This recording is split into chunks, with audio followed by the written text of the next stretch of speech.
Match number 15 SRH versus KKR match అయితే భయ్యా. SRH వాళ్ళు అయితే చాలా ఘోరంగా అయితే ఓడిపోయారు భయ్యా.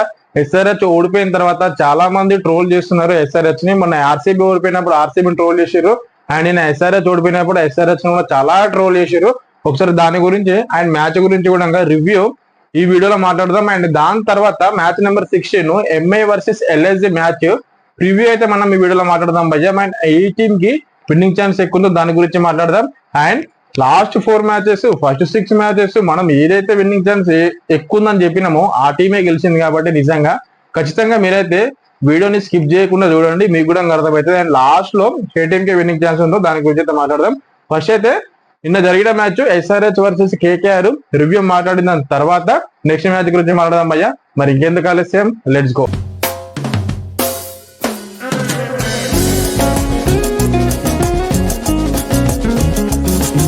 Hi hello, welcome back to Kiran crazy reviews.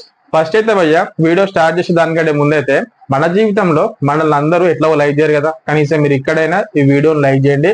And మీరు యూట్యూబ్ ఓపెన్ చేయగానే నా వీడియో కనుక మీకు రావాలి అనుకుంటే కింద ఉన్న సబ్స్క్రైబ్ బటన్ ని సబ్స్క్రైబ్ చేసుకొని పెట్టుకోండి, చేసుకున్నారు కదా. అండ్ అట్లాగే బెల్ ఐకాన్ కూడా క్లిక్ చేసుకొని పెట్టుకోండి. అండ్ వీడియోని అయితే ఖచ్చితంగా లైక్ చేయండి భయ్యా, ఎందుకంటే కొత్త వాళ్ళకి కూడా వీడియో రీచ్ అవుతుంది, వాళ్ళకి కూడా నచ్చితే వాళ్ళు లైక్ చేస్తారు, సబ్స్క్రైబ్ కూడా చేసుకుంటారు. కాబట్టి ఇక మెయిన్ కంటెంట్ లోకి మనం వెళ్ళిపోతే భయ నిజంగా చాలా చాలా చాలా బాధేసింది భయ. ఎందుకనంటే ఎస్ఆర్హెచ్ ఓడిపోవడం చాలా బాధేసింది. కాకపోతే అండ్ ఎస్ఆర్హెచ్ ని ఎంతో మంది ట్రోల్ చేస్తున్నారు, అది చూసిన తర్వాత కూడా ఇంకా బాధేసింది. ఎందుకు తెలుసా, ఎస్ఆర్హెచ్ వాళ్ళు 300 స్కోర్ కొట్టినప్పుడు మా ఎస్ఆర్హెచ్ వాళ్ళు మా కాటేరమ్మ కొడుకులు అది ఇది అని చెప్పేసి మనం వాళ్ళకు ఎంతో సపోర్ట్ చేసినాం, ఎంతో మోటివేషన్ ఇచ్చినాం.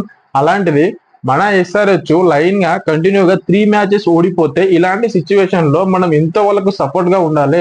ఏదేమైనా జరిగినా కానీ ఎస్ఆర్హెచ్ మాది, ఎస్ఆర్హెచ్ ఫ్యాన్స్ మేము అన్నట్టుగా ఉండాలి. అక్కడ ఆర్సీబీ ఫ్యాన్ చూడండి, ఆర్సీబీ ఫ్యాన్, నేను కూడా Virat Kohli fan. RCB fans మేమందరము మాకు 17 సీజన్స్ నుంచి కప్పు లేకున్నా కానీ ఎంత లాయల్టీగా మేము ఆర్సీబీకి ఫ్యాన్స్ గా ఉన్నాం. ఆర్సీబీకి ఎంత మోటివేషన్ ఇస్తాం. ఆర్సీబీ ఓడిపోయిందా గెలిచిందా ఇవన్నీ మాకు కాదు. యాజ్ ఏ ఆర్సీబీ ఫ్యాన్ ఎప్పుడు ఆల్వేస్ ఆర్సీబీని లవ్ చేస్తూ ఉంటాం, ఆర్సీబీకి మోటివేషన్ ఇస్తూ ఉంటాం, ఎప్పుడు ఆర్సీబీ అని ఉంటాం. మాకు కప్పు వచ్చిందా రాలేదని పక్కన పెట్టేస్తాం భయ్య, అది కాదు మాకు ఇంపార్టెంట్. ఆర్సీబీ వాళ్ళు ఆట తీరు మాకు నచ్చుతుంది కాబట్టి, వాళ్ళ గేమ్ మాకు నచ్చుతుంది, వాళ్ళ పోటీ మాకు నచ్చుతుంది కాబట్టి, మాకు విరాట్ కోహ్లీ ఉన్నాడు కాబట్టి ఖచ్చితంగా ఆర్సీబీ ఫ్యాన్స్ చాలా లాయల్టీగా ఉంటారు. అండ్ ఇక్కడ మెయిన్ గా క్రికెట్ గురించి మాట్లాడదాం. ఫస్ట్ మనం ఎస్ఆర్హెచ్ లో చాలా మంది లెజెండ్స్ ఉన్నారు, చాలా మంది మంచి ప్లేయర్స్ ఉన్నారు. 287 రన్స్, 270+ రన్స్, 280+ రన్స్, ఎన్నో రికార్డులు బ్రేక్ చేశారు ఎస్ఆర్హెచ్ వాళ్ళు. అలాంటి ప్లేయర్స్ ని ఏదో 3 మ్యాచ్లు ఓడిపోయిందని చెప్పేసి చాలా ట్రోల్ చేయడం అనేది నిజంగా మంచిది కాదు భయ్య. ఒక్కొక్కడు ఇష్టం వచ్చినట్టు తిడుతున్నాడు. ట్రావిస్ హెడ్ ని కానీ, అభిషేక్ శర్మని కానీ, ప్యాట్ కమిన్స్ కానీ, హెన్రిచ్ క్లజ్ ని, నితీష్ కుమార్ రెడ్డిని ప్రతి ఒక్కరిని తిడతా వస్తున్నారు. అది మంచి పద్ధతి కాదు. క్రికెట్ ని క్రికెట్ లాగా చూడండి, ఒక ఎంటర్టైన్మెంట్ లాగా ఫీల్ అవ్వండి. ఏదో మీ పర్సనల్ ఒపీనియన్స్ కోసం వాళ్ళనైతే అట్లా బ్యాడ్ గా తిట్టడం అనేది రాంగ్ అని చెప్పేసి నాకైతే అనిపిస్తుంది భయ్య. మరి మీకేమనిపిస్తుందో కింద కామెంట్ అయితే చేయండి. అండ్ ఇప్పుడు మనం మెయిన్ కంటెంట్ లోకి వెళ్ళిపోతే ఎస్ఆర్హెచ్ వర్సెస్ కేకేఆర్ అయితే ఫస్ట్ బ్యాటింగ్ వచ్చారు భయ్య. ఎస్ఆర్హెచ్ వాళ్ళు టాస్ గెలిచి బౌలింగ్ అయితే వాళ్ళు తీసుకున్నారు. అండ్ కేకేఆర్ 200 రన్స్ అయితే చేసారు. దాంట్లో బెస్ట్ బ్యాటింగ్ పర్ఫార్మెన్స్ కనుక మనం చూసుకుంటే మాత్రం ఎస్ఆర్హెచ్ వాళ్ళు బౌలింగ్ అయితే చాలా మంచి చేశారు భయ్య. బ్యాటింగ్ చేయలేరు కానీ బౌలింగ్ అయితే చాలా మంచి చేశారు. ఫస్ట్ నిజంగా Quinton de Kock wicket, Sunil Narayana wicket, వీళ్ళిద్దరు వికెట్ తీసిన తర్వాత మరి కేకేఆర్ 200 కొట్టడం అనేది నిజంగా చాలా గ్రేట్. ఎందుకు తెలుసా, ఒకనొక సిచ్యువేషన్ లో 15 ఓవర్స్ కి ఓన్లీ 122 రన్స్ మాత్రమే ఉన్నాయి. తర్వాత 15 ఓవర్స్ లో ఆల్మోస్ట్ 80 రన్స్ కొట్టారు భయ్య. తర్వాత 5 ఓవర్స్ లో ఆల్మోస్ట్ 80 రన్స్ కొట్టారు. అంటే 30 బాల్స్ లో 80 రన్స్ కొట్టారు. ఎవరు పార్ట్నర్షిప్ అంటే Venkatesh Iyer and Rinku Singh. Venkatesh Iyer just 29 balls 60 runs చేసిండు. అండ్ రింకు సింగ్ అయితే 19 బాల్స్ లో 30 రన్స్ అయితే చేసిండు భయ్య. జబర్దస్త్ వీళ్ళ పార్ట్నర్షిప్ అయితే. అక్కడ నుంచి కేకేఆర్ అయితే 200 స్కోర్, భారీ స్కోర్ అయితే చేయగలిగింది. అండ్ ఎస్ఆర్హెచ్ కి అయితే 200 స్కోర్ చేజ్ చేయడం చాలా ఈజీ, కానీ వాళ్ళ సిచ్యువేషన్ వాళ్ళ డే కాదు, వాళ్ళ బ్యాడ్ డే కాబట్టి దాన్ని మనం పక్కన పెట్టేసేయాలంటే ఈ మ్యాచ్ కాకపోతే ఇంకో మ్యాచ్ గెలుస్తారు భయ్య, అంతే అనుకోలే. అండ్ కేకేఆర్ వాళ్ళైతే చాలా మంచి ఆడారు భయ్య. బెస్ట్ బ్యాటింగ్ పర్ఫార్మెన్స్ అంటే అజింక్య రహానే అండ్ యాంగ్రికేష్ రఘువంశీ అండ్ వెంకటేష్ అయ్యర్, రింకు సింగ్ వీళ్ళిద్దరు పార్ట్నర్షిప్ అయితే కేకేఆర్ కి హైలైట్ భయ్య. అందుకే వాళ్ళకు 200 స్కోర్ అయితే వచ్చింది. And best bowling performance from the SRH కనుక మనం చూసుకుంటే మాత్రం ఎవరు మంచి చేసారంటే ప్యాట్ కమిన్స్ అయితే చాలా రన్స్ అయితే ఇచ్చిండు, 44+ రన్స్ అయితే ఇచ్చిండు, వికెట్ అయితే తీసుకున్నాడు. అండ్ ముహమ్మద్ షమి అయితే మంచి చేసిండు భయ్య, 4 ఓవర్లు వేసి 29 రన్స్ అయితే ఇచ్చిండు అండ్ వికెట్ కూడా ఇంకా తీసుకున్నాడు. కాబట్టి ఈ అంటే ఈ మ్యాచ్ లో నాకైతే ముహమ్మద్ షమిది మంచి బౌలింగ్ అయితే చేసిందని చెప్పేసి నాకైతే అనిపిస్తుంది భయ్య. మరి మీకేమనిపిస్తుందో కింద కామెంట్ అయితే చేయండి. అండ్ నెక్స్ట్ ఎస్ఆర్హెచ్ వాళ్ళు బ్యాటింగ్ కి వచ్చినప్పుడు అయితే ఏ సిచ్యువేషన్ లో కూడా ఎస్ఆర్హెచ్ గెలుస్తుంది అనే సిచ్యువేషన్ రాలేదు భయ్య. ఎందుకంటే వచ్చినోళ్ళు వచ్చినట్టు అవుట్ అయిపోతా ఉన్నారు. అండ్ ఎవరు మంచిగా ఆడారంటే ఓన్లీ హెన్రిచ్ క్లజెన్ మాత్రమే అంతో ఇంతో ఆడిండు భయ్య. ప్రతి మ్యాచ్ లో కూడా ఆడుకుంటా వస్తున్నాడు హెన్రిచ్ క్లజెన్, అండ్ ఈ మ్యాచ్ లో కూడా ఆడిండు. అండ్ హెన్రిచ్ క్లజెన్ తో పాటు ప్యాట్ కమిన్స్ అంతో ఇంతో ఆడిండు. దాని తర్వాత నితీష్ కుమార్ రెడ్డి కూడా మంచి షాట్స్ ఆడిండు కానీ అవుట్ అయిపోయిండు. కమిందు మెండిస్ కూడా మంచి షాట్స్ అయితే ఆడిండు, మంచి బిగ్ సిక్సర్లు అయితే కొట్టిండు కానీ అవుట్ అయిపోయిండు.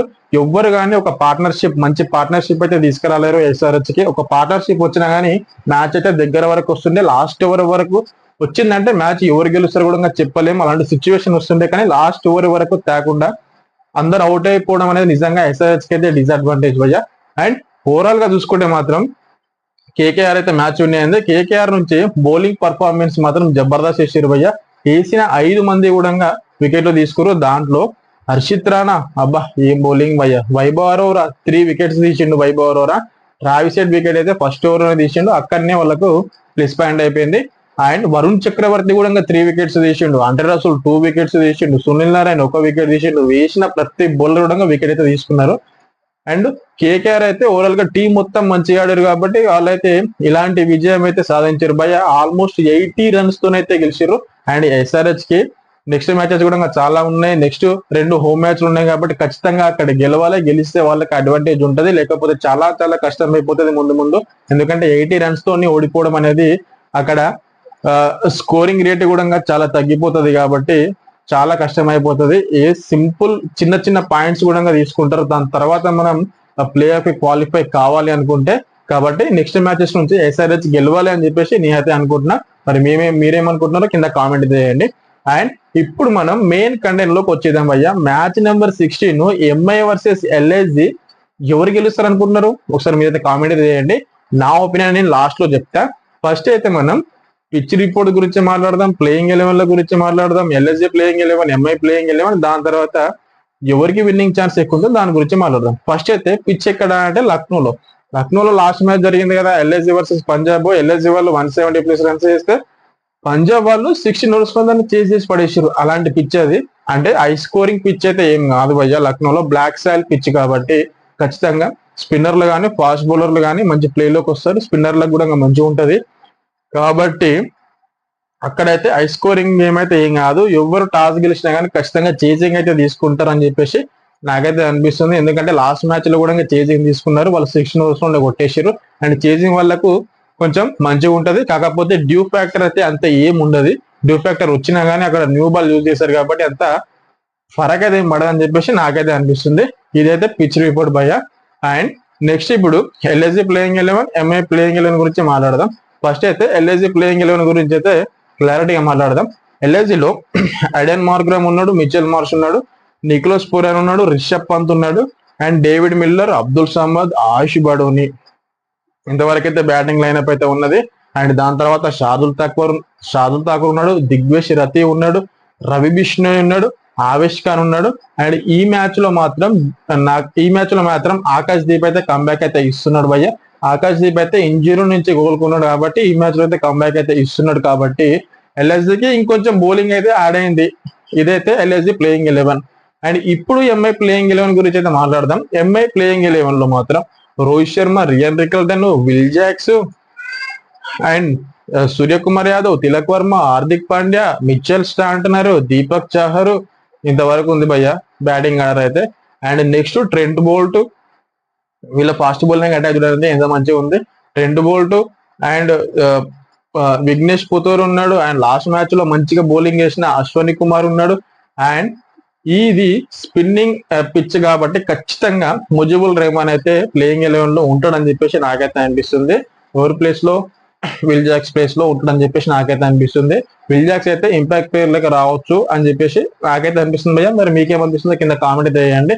అండ్ ఇప్పుడు ఓవరాల్ గా రెండు టీమ్స్ కంపేర్ చేసుకుంటే మాత్రం బ్యాటింగ్ ఆర్డర్ కనుక చూసుకుంటే ఎల్ఎస్జి వాళ్ళకి 7th నెంబర్ వరకు అయితే బ్యాటింగ్ ఆర్డర్ అయితే వాళ్ళకు ఉంది. కాకపోతే వాళ్ళకి ఫామ్ అయితే కన్సర్న్ ఉన్నది. Only Mitchell Marsh, Nicholas Pooran మాత్రమే ఆడగలుగుతున్నారు. ఆ బిగ్ 5 మెంబర్స్ ఉన్నారు కదా హిట్టర్లు, ఆ బిగ్ హిట్టర్లలో ఓన్లీ ఇద్దరు మాత్రమే ఫామ్ లో ఉన్నారు. రిషబ్ పంత్ ఆడలేకపోతున్నాడు. మార్క్రమ్ 2-3 షాట్లు కొడుతున్నాడు కానీ కన్సిస్టెన్సీగా ఆడలేకపోతున్నాడు. డేవిడ్ మిల్లర్ ఫస్ట్ మ్యాచ్ లో ఆడిండు అంతో ఇంతో కానీ తర్వాత 2 మ్యాచ్లు ఏం పర్ఫార్మెన్స్ ఏం లేదు.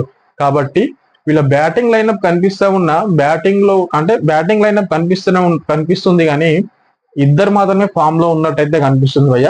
అండ్ ఇక్కడ ఎంఐ నుంచి మాత్రం మనం ఒకసారి చూసుకుంటే మాత్రం సూర్యకుమార్ యాదవ్ మంచి ఫామ్ లో ఉన్నాడు. రియాన్ రికెల్టన్ ఫామ్ లోకి వచ్చిన లాస్ట్ మ్యాచ్. విల్ జాక్స్ మంచి ఫామ్ లో ఉన్నాడు. తిలక్ వర్మ మంచి ఫామ్ లో ఉన్నాడు. నలుగురు మంచి ఫామ్ లో ఉన్నాడు. అండ్ రోహిత్ శర్మ ఒక్కడు ఫామ్ లోకి వచ్చిండా మ్యాచ్ మొత్తం వన్ సైడ్ అయిపోతుంది, అట్లా చేసి పడేస్తాడు. అండ్ హార్దిక్ పాండ్యా కూడా ఫామ్ లోకి వచ్చిండా మ్యాచ్ మొత్తం వన్ సైడ్ అయిపోతుంది. అలాంటి ప్లేయర్స్ అయితే ఎంఐలో కూడా ఉన్నారు. కాబట్టి బ్యాటింగ్ ఆర్డర్ కనుక మనం కంపేర్ చేసుకుంటే మాత్రం రెండు సేమ్ యాజ్ యూజువల్ గా ఈక్వల్ అయితే ఉన్నాయి. కానీ ఒక 5% అయితే నేను ఎంఐ వాళ్ళకి ఇస్తా భయ్య. ఎందుకంటే చాలా డెప్త్ వరకు అయితే బ్యాటింగ్ అయితే ఉన్నది. మంచి ఇండియన్ ప్లేయర్స్ ఉన్నారు కాబట్టి నాకైతే ఎంఐకి ఒక 5% ఇద్దామని నాకైతే అనిపిస్తుంది. మరి మీకేమనిపిస్తుందో కామెంట్ అయితే చేయండి. అండ్ ఫాస్ట్ బౌలింగ్ అటాక్ కనుక చూసుకుంటే మాత్రం ఖచ్చితంగా ఎంఐకే ఉంది భయ్య. ఎందుకు తెలుసా? ఎల్ఎస్జీలో మాత్రం ఆవిష్కార్ ఉన్నాడు. అండ్ ఇంకోరు ఉన్నారు ఆకాశ్దీప్ వస్తాడు ఈ మ్యాచ్ లో మాత్రం.